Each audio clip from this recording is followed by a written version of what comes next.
everyone, today we're going to learn about aseptic technique. So in our next lab, we're going to use aseptic technique as a part of the lab procedure because we're going to be using E. coli.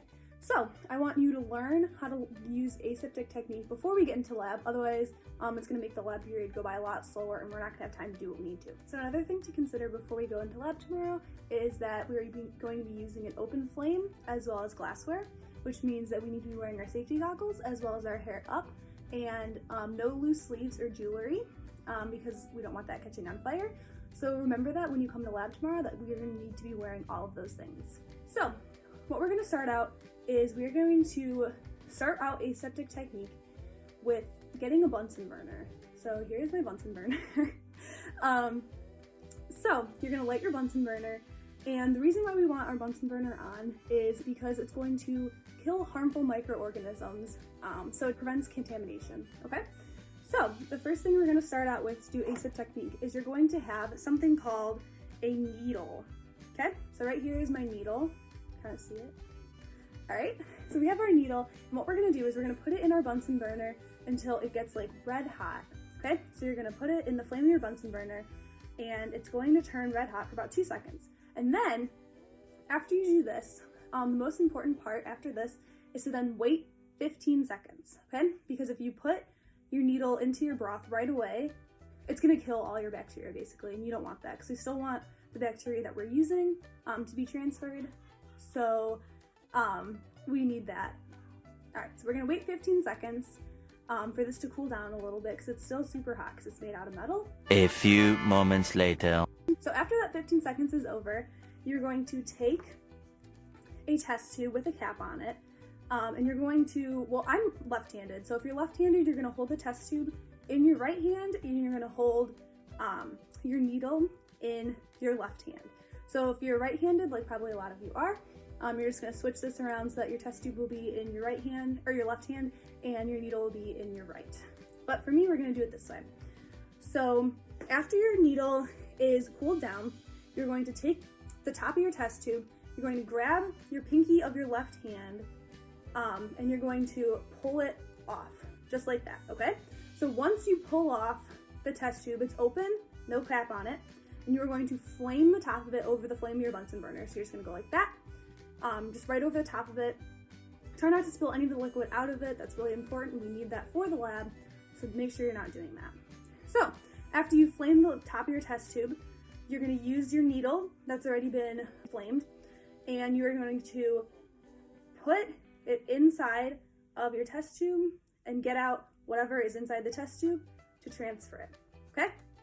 Then you're going to flame your test tube again over your flame of your Bunsen burner, close it, and then put it back on your test tube rack, okay?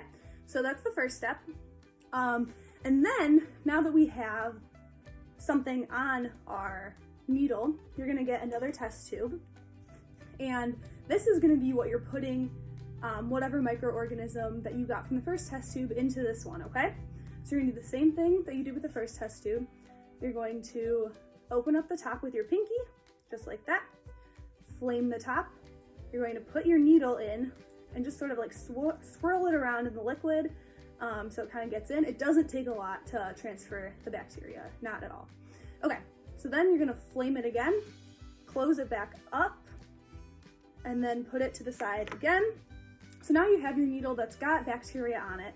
So what you're gonna do is you're gonna flame it again to make sure it gets red hot, and then you're gonna wait 15 seconds, and then you're completely clean after that, okay?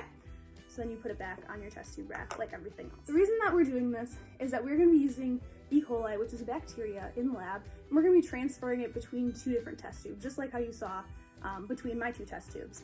So I want you guys to practice this outside of class. It's going to be very clunky to try and do it in class, and it's going to take up a lot of time that we don't need to be using. So obviously I know you guys probably won't have test tubes or Bunsen burners or anything at home, and that's okay. So you can use pencils. So here is a pencil. It's got like a cap. You can take it off like that. You can pretend that's a test tube. You don't need a Bunsen burner. You can do the motions as pretending like you do have a flame in front of you, but you don't need to use a Bunsen burner at home. There is no need to do that. So after you've kind of practiced that, before class, we are going to talk about the differences between aseptic technique and sterile technique, because there are differences, okay? And we want to talk about that before we get into class. So the first thing that we just learned is aseptic technique. So aseptic technique means that there are no harmful microorganisms coming in contact with whatever organism you're transferring or growing, anything like that. So there's no contamination there. So some examples of when you use aseptic technique: you could use it for applying bandages. That means you're not completely sterile. You could still transfer bacteria, but nothing harmful. You'd be washing your hands before that. And then, sort of like what we're doing in lab, a microbiology lab will always be aseptic to keep, harmful microorganisms from getting into our lab materials. So a good way to think about aseptic technique is a barrier against living things. It's sort of like preventing things from growing that don't need to be growing, okay? So that's kind of how you can think about it. Now, in comparison, we have sterile technique, okay? So aseptic technique is not the same as using sterile technique. Sterile technique means that there are no living microorganisms in the area at all. Examples of some sterile places would be surgical instruments. So they sterilize those. Sometimes they're brand new for each surgery. Then human blood is actually sterile because it's not getting exposed to any bacteria or anything like that. If it were, that would be a bad situation. So a way to think about sterile technique would be an attack on living things. So you're getting rid of all living things completely versus just preventing them in aseptic technique. So something that I want you to do before class, obviously I want you to practice using your aseptic technique in the way that we're going to be doing it for lab. I also want you to know the difference between aseptic technique and sterile technique. Okay, so there's going to be a quiz when we get into lab that's going to be talking about the differences. And then I want you to come up with another example of a sterile environment in the human body. There's much more examples besides human blood.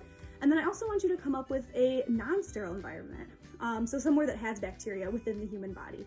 So come up with an example of another sterile environment as well as a non-sterile environment. That's what you'll need to prepare for class tomorrow. All right, thank you so much. Have a good day, y'all. Okay, so something else I want you all to take into account. No. Okay, hi everyone. We need to wear our. Okay. All right, so it's sort of like okay.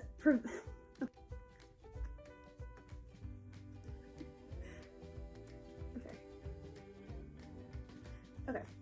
So just make sure. No.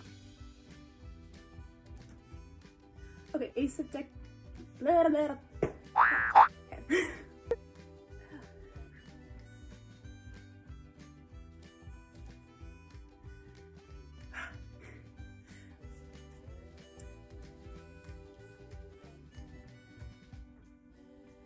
All right.